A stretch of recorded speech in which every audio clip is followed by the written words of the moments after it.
Polavaram project is a lifeline for Andhra Pradesh state, sir. It is a project that has been taken up by the central government, and the central government has to bear the entire expenditure of the project cost, sir. In fact, government of Andhra Pradesh has fixed a target of completion by December 2021, sir. Since it is a national project, all the funds have to be released by the central government, and to quicken the process, the government of Andhra Pradesh, without even waiting for the central government to release the money, it has started spending the amount. The outstanding amount as on today to be released to government of Andhra Pradesh is 3,805 crores, sir. And as asked by the government of India, the CAG, Controller and Auditor General, has also audited the figures, and then it has confirmed that the amount of 3,805 crores is due to the government of Andhra Pradesh, sir.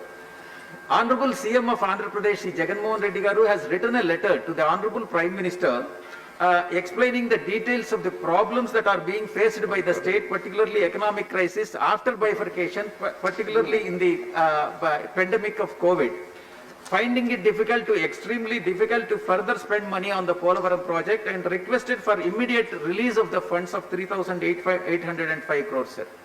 Honorable CM of AP has also given the plans as to how the funds could be released for hassle-free release to avoid the possible delays, sir.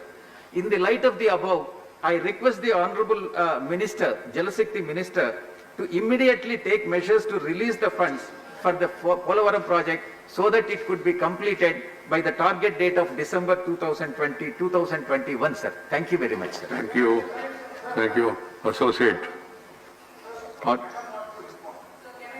If you want, please, quickly. We'll be more than happy. Sir, the honourable member has raised a very important issue, and it definitely matters in the interest of the national infrastructure projects also, because that being a national project. The discussion with the Finance Minister of Andhra Pradesh has been going on. I am also in touch with the Water Resources Minister so that we can get this cleared at the earliest, because there was this gap because of the CAG certification, which Andhra Pradesh has apparently given. We'll follow it up, sir. So That's it is good. not something.